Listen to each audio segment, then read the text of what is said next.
দর্শক স্বাগত জানাচ্ছি যমুনা টেলিভিশনের নিয়মিত আয়োজন প্রবাসী বাংলাদেশে। বিশ্বের বিভিন্ন প্রান্তে থাকা প্রবাসীদের খবরাখবর নিয়ে আপনাদের সাথে আছি আমি আহমেদ রেজা। মালয়েশিয়ায় আটক ৩৭ বাংলাদেশি সহ ৬৮ অবৈধ অভিবাসীকে নিজ নিজ দেশে ফেরত পাঠিয়েছে দেশটির সরকার। বিভিন্ন সময় আটক হওয়ার পর সাজা শেষে তাদের ফেরত পাঠানো হয়েছে বলে জানিয়েছে দেশটির ইমিগ্রেশন বিভাগ। এক বিবৃতিতে বিষয়টি নিশ্চিত করেছে। এতে অভিবাসীদের কুয়ালালামপুর আন্তর্জাতিক বিমানবন্দর ও সেনাই আন্তর্জাতিক বিমানবন্দর থেকে সরকারি খরচে নিজ নিজ দেশে পাঠানোর দাবি করেছে কর্তৃপক্ষ।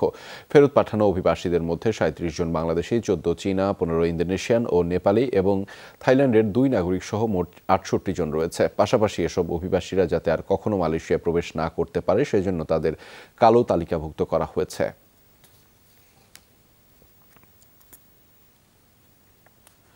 বিএনপি চেয়ারপারসন খালেদা জিয়ার ৭৯তম জন্মবার্ষিকী উপলক্ষে দোয়া মাহফিল করেছে বাহরাইন শাখা বিএনপি। শুক্রবার রাজধানীর মানামা গালফ গেট হোটেলে মাহফিলটি অনুষ্ঠিত হয়। আয়োজনে সংগঠনের ভারপ্রাপ্ত সভাপতি মোহাম্মদ আখতারুজ্জামান মিয়ার সভাপতিত্বে পরিচালনা করেন সংগঠনের সাবেক সাংগঠনিক সম্পাদক মোহাম্মদ সেলিম হোসেন। এ সময় প্রধান অতিথি হিসেবে উপস্থিত ছিলেন সংগঠনের সাবেক পৃষ্ঠপোষক মোহাম্মদ আবুল বাশার। এছাড়াও বিশেষ অতিথি হিসেবে উপস্থিত ছিলেন মোহাম্মদ আবুল হোসেন ভুইয়া, মোহাম্মদ জাহাঙ্গীর আলম, হাবিবুর রহমান বুলবুল, সোহায়েল হোসেন সহ আরও অনেকেই। অনুষ্ঠান শেষে বিএনপি চেয়ারপারসন খালেদা জিয়ার সুস্থতা এবং ছাত্র আন্দোলনে নিহতদের আত্মার মাগফিরাত কামনায় করা হয় বিশেষ মোনাজাত।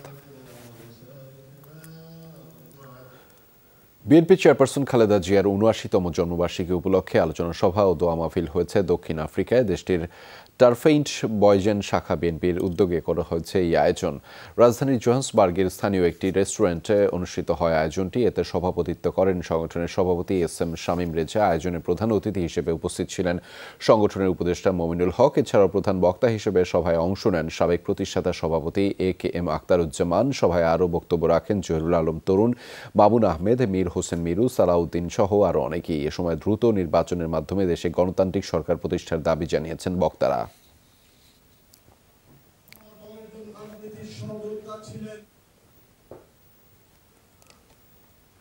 বৈষম্য বিরোধী ছাত্র আন্দোলনের শহীদদের স্মরণে দোয়া মাহফিল ও শোকরানা সমাবেশ করেছে সৌদি আরবের বাংলাদেশি প্রবাসীরা।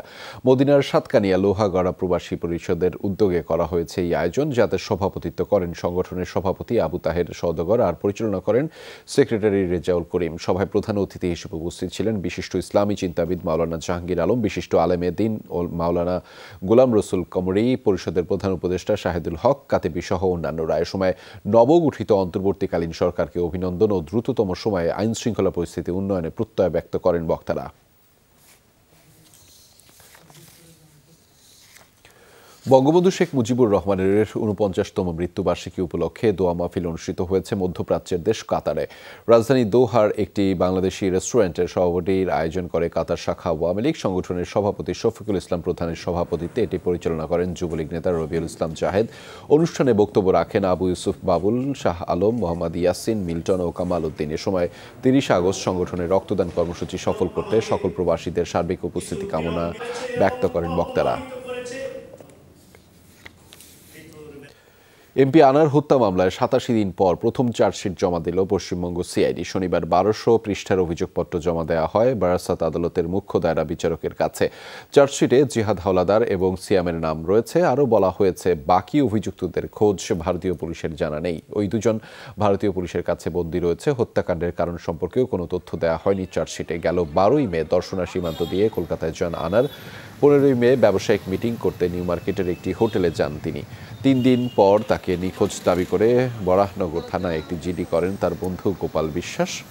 তদন্তে বেরিয়ে আসে ২২ মে নিউটনের সঞ্জিতা গার্ডেন্সের একটি ফ্ল্যাটে খুন হয়েছেন তিনি। হত্যার পর তার মরদেহ টুকরো করে বিভিন্ন স্থানে ফেলা হয়, যার পুরোটা এখনও উদ্ধার করা সম্ভব হয়নি।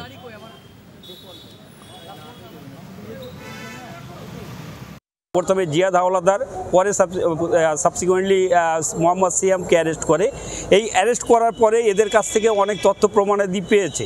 যে সেকশানে এটা চার্জশিট দেওয়া হয়েছে সেটা হচ্ছে সেকশন 173 সাবক্লোজ 5 অফ দ্য মানে ভারতীয় ফৌজদারি কার্যবিধির ১৭৩ এবং সাবক্লোজ 5-এ এটা চার্জশিট দেওয়া হচ্ছে। শেখ হাসিনাকে ব্রিটেনে আশ্রয় দেওয়ার বিরোধিতা করেছেন বাংলাদেশি বংশোদ্ভূত এমপি রূপা হক। বাংলাদেশের সাবেক প্রধানমন্ত্রী শেখ হাসিনাকে ব্রিটিশ সরকারের আশ্রয় দেওয়া ঠিক হবে না বলে মন্তব্য করেছেন তিনি। সম্প্রতি ব্রিটিশ গণমাধ্যম দ্য স্ট্যান্ডার্ডে রূপা হকের লেখা এক নিবন্ধ প্রকাশিত হয়, সেখানে এই মন্তব্য করেছেন তিনি। বলেছেন, রাজনৈতিকভাবে বিষয়টি অত্যন্ত স্পর্শকাতর, কারণ শেখ হাসিনার বিরুদ্ধে আন্তর্জাতিক অপরাধ আদালতে বিচারের দাবি উঠেছে। নিবন্ধে রূপা বলেন, বাংলাদেশের বেশিরভাগ মানুষ শেখ হাসিনাকে দেশে ফেরত নিয়ে বিচারের মুখোমুখি করার পক্ষে, তাই তাকে ব্রিটেনে আশ্রয় নেওয়া অনুচিত। শেখ হাসিনা সহ 14 দলীয় শীর্ষ নেতাদের বিরুদ্ধে আন্তর্জাতিক অপরাধ ট্রাইব্যুনালে আরও একটি মামলা দায়ের করা হয়েছে। আন্দোলন চলা অবস্থায় 4 আগস্ট পুলিশের গুলিতে ঢাকার মিরপুরে নবম শ্রেণীর ছাত্র শাহরিয়ার হাসান আলভির মৃত্যুর ঘটনায় তার বাবার অভিযোগের ভিত্তিতে এই মামলা দায়ের করা হয়েছে। এ নিয়ে সাবেক প্রধানমন্ত্রীর বিরুদ্ধে 3টি মামলা হলো ট্রাইব্যুনালে। কোটা সংস্কারের দাবি আদায়ে 16 জুলাই বৈষম্য বিরোধী আন্দোলনকারী ছাত্র জনতা দেশব্যাপী কমপ্লিট শাটডাউনের ডাক দেয়। এই আহ্বানে সাড়া দিয়ে দেশ জুড়ে সাধারণ ছাত্র জনতা রাস্তায় নেমে আসে। পরবর্তীতে তা রূপ নেয় সরকার পতনের আন্দোলনে। আন্দোলন দমনে পুলিশের গুলিতে সারা দেশে ব্যাপক হতাহতের ঘটনা ঘটে। বিক্ষোভে অংশ নিয়ে 4 আগস্ট মিরপুরে গুলিবিদ্ধ হয়ে মারা যায় নবম শ্রেণীর শিক্ষার্থী শাহরিয়ার হাসান আলভি। 4-5 জন ছেলে এসে জোরে জোরে ডাকাডাকি করতেছে, আলবির আব্বু আছে, আলবির আম্মু আছে, আলবি অসুস্থ। এরপরে আমি নিচে গিয়ে দেখলাম যে আমার ছেলে গুলিবিদ্ধ এবং সে দুনিয়াতে নাই। আমি এর দৃষ্টান্তমূলক শাস্তি দাবি করছি বর্তমান সরকারের কাছে। এই ঘটনায় সাবেক প্রধানমন্ত্রী শেখ হাসিনা সহ 27 জনের বিরুদ্ধে আন্তর্জাতিক অপরাধ ট্রাইব্যুনালের তদন্ত সংস্থায় আলভির পরিবারের পক্ষে অভিযোগ দায়ের করেন অ্যাডভোকেট আসাদউদ্দিন। এই অভিযোগটি আমরা দায়ের করেছি আন্তর্জাতিক অপরাধ ট্রাইব্যুনাল আইন 1973-এর ধারা 3-এর 2 এবং 4-এর 1-2-এর অধীনে। এই ধারা অনুযায়ী যেই গুলিবর্ষণ হয়েছে, যেভাবে সমূলে অথবা আংশিকভাবে নির্মূল করার জন্য এই ছাত্র জনতাকে লক্ষ্য করে সরাসরি গুলি বর্ষণ করা হয়েছে পরিকল্পিতভাবে সকলের অংশগ্রহণে, এটিকে আমরা বলছি এটি একটি গণহত্যা এবং এটি একটি মানবতা বিরোধী অপরাধ। শেখ হাসিনা ছাড়াও রাশেদ খান মেনন, হাসানুল হক ইনু, আনোয়ার হোসেন মঞ্জু, ওবায়দুল কাদের, আসাদুজ্জামান খান কামাল, আনিসুল হক, সালমান এফ রহমান, জাহাঙ্গীর কবির নানক, সাবেক আইজিপি চৌধুরী আবদুল্লাহ আল মামুন, সাবেক অতিরিক্ত কমিশনার হারুনুর রশিদ সহ 27 জনকে মামলায় আসামি করা হয়েছে। একই সাথে সংগঠন হিসাবে বাংলাদেশ আওয়ামী লীগ, যুবলীগ, ছাত্রলীগ ও এর অঙ্গ সংগঠনগুলোকে অভিযুক্ত করা হয়েছে। আওয়ামী লীগ সহ 14 দলীয় মহাজোটকেও আমরা এখানে আসামি হিসেবে সম্পৃক্ত করেছি, কারণ তাদের সকলের যৌথ মিটিংয়ের মাধ্যমে সম্পৃক্ত সিদ্ধান্তের মধ্য দিয়ে এই ম্যাসাকারটি চালানো হয়েছে, এই গণহত্যাটি চালানো হয়েছে। বিগত বছরগুলোতে আন্তর্জাতিক অপরাধ ট্রাইব্যুনালের বিচারিক কার্যক্রম নিয়ে আপত্তি থাকলেও অন্তর্বর্তী সরকারের সময়ে বিচার কাজ সুষ্ঠু হবে বলে প্রত্যাশার কথা জানান আইনজীবী। ট্রাইব্যুনালের বিচারিক প্রক্রিয়া যেন আন্তর্জাতিক মানে উন্নীত হয়, সেইভাবে তাকে যেন ঢেলে সাজানো হয়। শওকত মঞ্জুর শান্ত, যমুনা নিউজ, ঢাকা। সব ধরনের সহায়তা অব্যাহত রাখবে জাপান। দুপুরে সচিবালয়ে অর্থ ও বাণিজ্য উপদেষ্টা ডক্টর সালেউদ্দিনের সাথে বৈঠকে বিষয়টি আশ্বস্ত করেছেন জাপানের রাষ্ট্রদূত ইওয়ামা কিমিনেরো। অর্থ উপদেষ্টা জানিয়েছেন, দ্বিপাক্ষিক সহযোগিতায় জাপান বেশ এগিয়ে রয়েছে। চলমান সব প্রকল্পে অর্থায়ন অব্যাহত থাকবে। স্থবির প্রকল্পে অর্থ ছাড়ের বিষয়ে আলোচনা হয়েছে। সবাই রাষ্ট্রদূত বর্তমান সরকারের সাথে কাজ করতে তাদের আগ্রহ তুলে ধরেন। এ সময় বিভিন্ন দ্বিপাক্ষিক চুক্তির বিষয় উঠে আসে। ব্যবসার পরিবেশ সংস্কারের পরামর্শ দিয়েছেন রাষ্ট্রদূত। কতগুলি প্রকল্প আমরা বলি যেগুলো আছে দ্রুত যেন অর্থ করা হয়, আমরা আসলে দেশে এটা ইমপ্লিমেন্ট হবে, অথবা ওরা বলছে এগুলো কোনো সমস্যা হবে না। তৃতীয়ত, যেমন আমি এক্সাম্পল দিই, আমাদের ছাত্ররা জাপানে যায়, স্কলারশিপের অ্যামাউন্ট কম, আমরা যদি টাকা পয়সা বাড়াও, ভালো ইউনিভার্সিটি যাবে, এইগুলো আমাদের একটা। তবে কৃষিক্ষেত্রে ওদের সহযোগিতা অনেকগুলো আছে। ডলার কেনাবেচার ব্যবধান 1% থেকে বাড়িয়ে 2.5% করা হচ্ছে। গতরাতে প্রধান উপদেষ্টার সাথে বাংলাদেশ ব্যাংকের গভর্নরের বৈঠকে নীতিগত সিদ্ধান্ত নেওয়া হয়েছে। বলা হচ্ছে, এতে বৈদেশিক মুদ্রা বাজারের সরবরাহ বাড়বে। গত মে মাসে ক্রলিং পেগ চালু করে বাংলাদেশ ব্যাংক একদিনের ডলারের দাম 7 টাকা বাড়িয়ে 117 টাকা নির্ধারণ করা হয়। কেনাবেচার মধ্যে ব্যবধান নির্ধারণ করা হয় 1%। ব্যাংকগুলো 117 টাকার ডলার কিনে 118 টাকায় বিক্রি করে। এরপর অস্থিরতা পুরোপুরি কাটিয়ে ওঠা সম্ভব হয়নি। ব্যাংকের সাথে খোলা বাজারের ব্যবধান বেড়ে দাঁড়ায় 6 থেকে 8 টাকায়। এই অবস্থা থেকে বেরিয়ে আসতে এই ব্যবধান বাড়িয়ে হয়েছে 2.5%। 2022 সালের মাঝামাঝি সময়ে ডলার বাজারে অস্থিরতা বাড়তে থাকে। আমদানি রফতানির ভারসাম্যহীনতার কারণে কমে যায় রিজার্ভের পরিমাণ।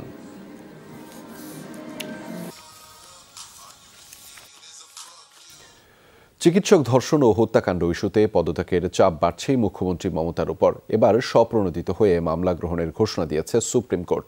দলের ভেতরে উঠেছে কোন্দলের গুঞ্জন। নিজের ভাতিজা অভিষেক বন্দ্যোপাধ্যায়ের সাথেই নাকি হচ্ছে না বনিবনা মমতার।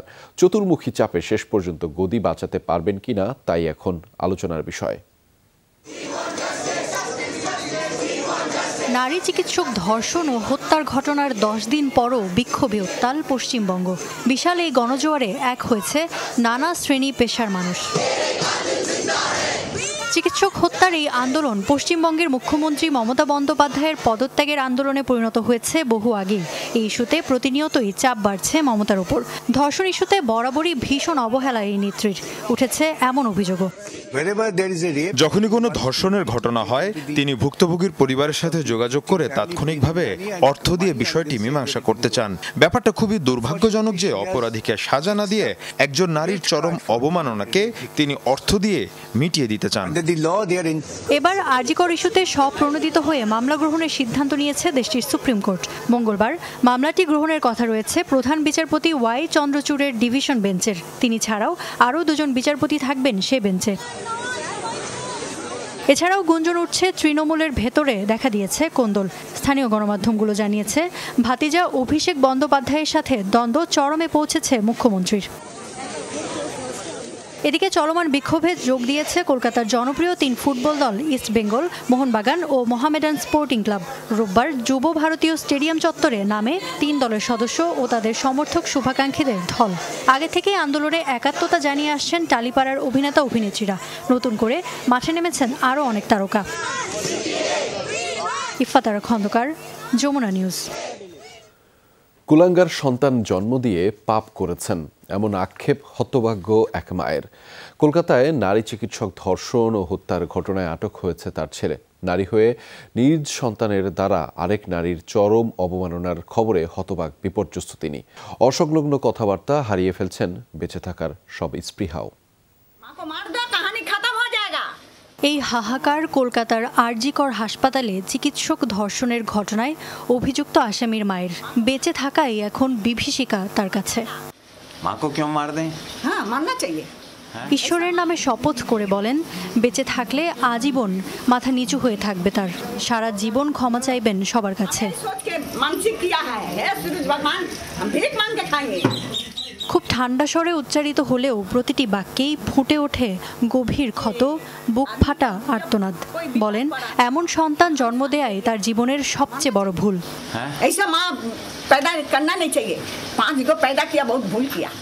সন্তান শত পাপ করলেও মায়ের মন যে ফেলে দিতে পারছেন না নারী ছেঁড়া সন্তানকে। ছেলের ভবিষ্যৎ নিয়ে আছেন দুশ্চিন্তায়। সবকিছুর পরও ছেলের পাশে থাকতে চান হতভাগ্য এই মা। ইফফাতারা খন্দকার, যমুনা নিউজ। দর্শক, এই ছিল প্রবাসে বাংলাদেশের আয়োজনে। এতক্ষণ সাথে থাকার জন্য সবাইকে ধন্যবাদ।